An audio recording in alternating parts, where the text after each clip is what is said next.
Prezados alunos, sejam bem-vindos a mais uma aula de sistemas microprocessados. Com esta aula a gente inicia então o estudo de interrupções.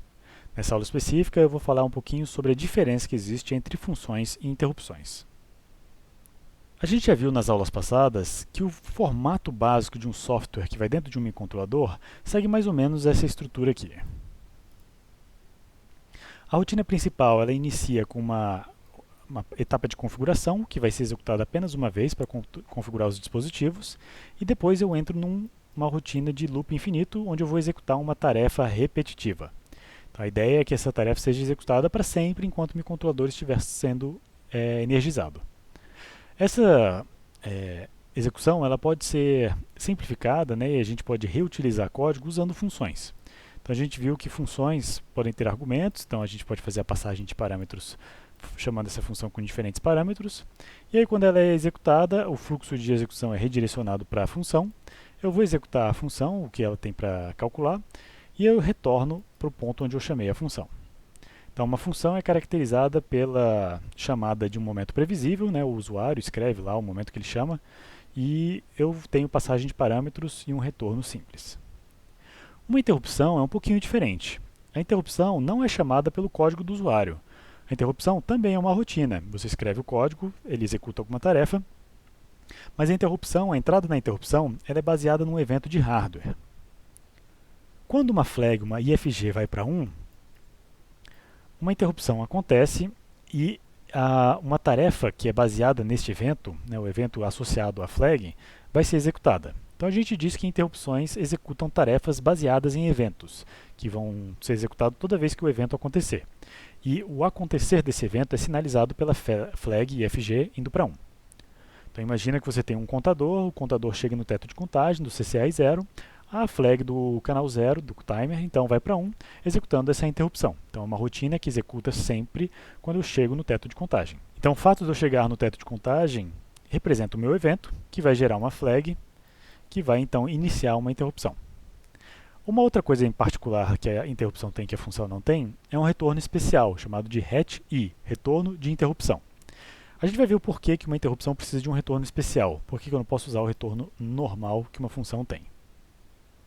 Então imagina que você sai para viajar de carro com sua família e seu irmãozinho mais novo lá ansioso para chegar, né, na praia ou no lugar que vocês querem ir, fica lá perguntando o tempo inteiro, né, pô, já chegamos? Já chegamos? Já chegamos? Eu gosto de comparar essa situação com o processador quando ele compara isso com uma flag, né, uma IFG. Quando o processador chega numa trava de execução e ele fica sempre perguntando, questionando, né, qual é o valor dessa flag, ele entra num loop e está lá sempre perguntando qual é o valor dessa flag. Ele poderia muito bem estar ocupado fazendo outra coisa, ao invés de ficar verificando essa flag. Quando essa flag então efetivamente vai para 1, eu executo, eu continuo o código. Enquanto a flag for 0, eu fico travado nessa verificação. Então uma ideia semelhante aqui na viagem de carro é o seguinte, poxa, em vez de eu ficar perguntando o tempo inteiro, né, se a gente já chegou, se a gente já chegou, por que eu não faço outra coisa, uma coisa mais útil, por exemplo, como recarregar as baterias, dar uma dormidinha, né? E aí o teu irmãozinho mais novo vai perguntar, pô, me acorde então quando a gente chegar lá, quando chegarmos lá. Que aí ele vai fazer alguma coisa mais útil, né? Pode ficar brincando com o brinquedinho dele, ou então fazendo outra coisa. E aí quando a gente chegar no destino, uma interrupção, né? O pai da família vira e fala, pô, chegamos, gente. Então essa é a ideia da interrupção, é você poder aproveitar melhor os recursos do seu processador, deixando que um evento externo, um evento de fora, um evento de hardware, chame uma rotina, né, execute uma rotina somente quando for necessário, ao invés de você ficar travado sempre questionando o estado de uma determinada flag. Essa verificação constante a gente chama de pooling, né, é a amostragem contínua, a amostragem frequente de uma flag. Para comparar uma função com uma interrupção, eu gostaria que a gente relembrasse o que acontece quando uma função é chamada. Então, primeiramente, quando uma função é chamada, há a passagem de parâmetros. Normalmente a gente usa os registradores lá de R12 a R15 para os primeiros parâmetros e se não tiver espaço suficiente nos registradores, a gente começa a usar a pilha. Depois, opcionalmente, a gente salva o contexto, né? Se eu usar um determinado registro dentro da minha rotina, eu vou salvar o valor anterior para não perder o valor do usuário. Mas isso aqui é opcional, né? Eu não preciso necessariamente salvar o contexto, porque uma das convenções é justamente falar para o usuário, olha, a minha subrotina usa os registros R4 e R5. Então não use fora da subrotina porque ela vai ser apagada. Então isso aqui é opcional, esse número 2 aqui é opcional. Depois, o PC, o apontador de programa, ele é salvo na pilha, para a gente poder lembrar de onde que a gente chamou a rotina e poder voltar para esse ponto de execução. Depois, a subrotina, né, a função, ela executa. E aí depois a gente restaura o contexto. Também uma função, uma etapa opcional, já que se eu não quiser salvar o contexto, eu não preciso restaurar o mesmo. E por fim o retorno. E o retorno nada mais é do que tirar o valor que está no topo da pilha e colocar em PC, no contador do programa. Ou seja, com isso aqui é o mecanismo que eu lembro de onde eu saí, né? De onde que eu chamei a rotina e para onde eu posso voltar a executar o código normal, o código principal. Uma interrupção ela difere de uma função no seguinte aspecto. Primeiro, as subrotinas e funções elas são chamadas em momentos previsíveis, né? É o usuário que escreve a chamada de função num momento, numa parte do código bem conhecida. É na linha tal que o processador vai executar. Quando chegar nessa linha, eu sei que no momento absolutamente previsível, aquela subrotina vai ser executada. A interrupção não.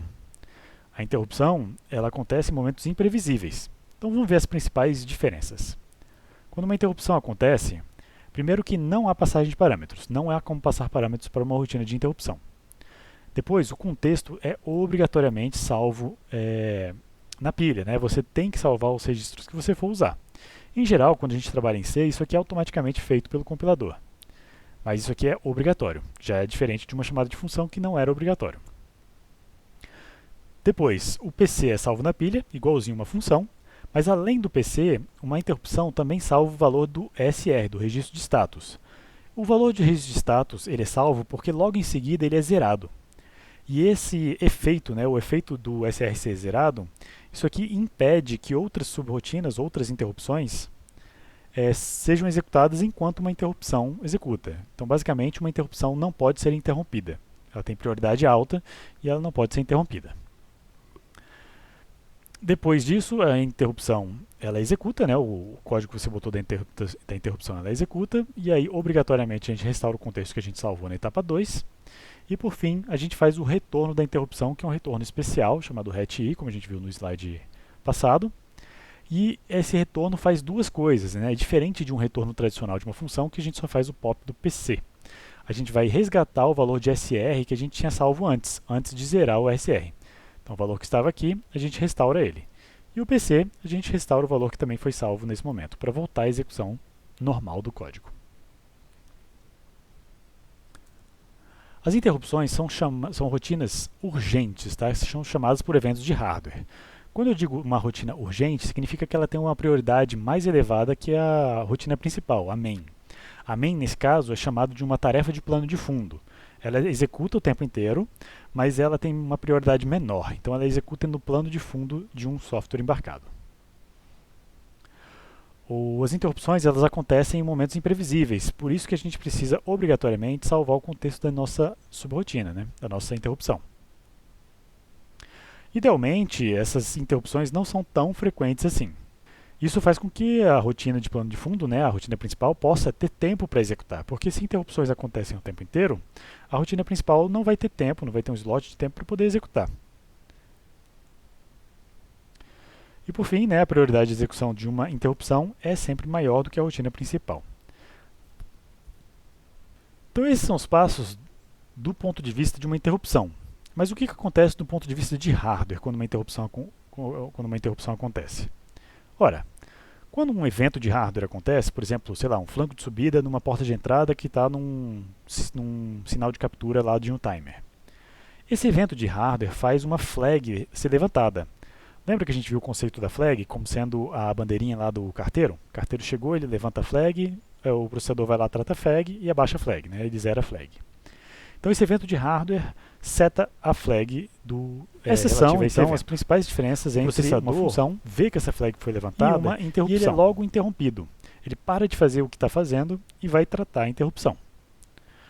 Ele então busca onde que ele deve executar a chamada de rotina de tratamento de interrupção, Interrupt Service Routine, que é esse ISR aqui.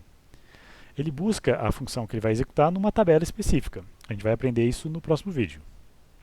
Em seguida, a rotina de interrupção, né, ISR, ela executa.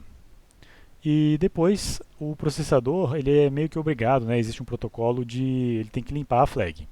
Muitas das vezes, só de você servir a interrupção, só de você rodar a rotina de tratamento de interrupção, a própria flag ela já é zerada. Isso já é um recurso interessante que o MSP fornece para a gente. E por fim, o processador, depois de executar a rotina de interrupção, ele retorna para a rotina principal e continua a executar a tarefa de plano de fundo. Estes são os fundamentos de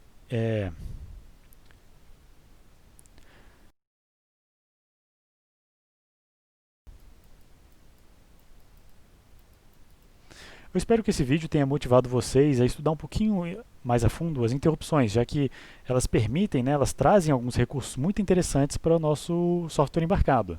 Elas permitem que a gente crie uma certa noção de paralelismo, já que você vai ter interrupções que vão ser codificadas de maneira independente de uma da rotina principal.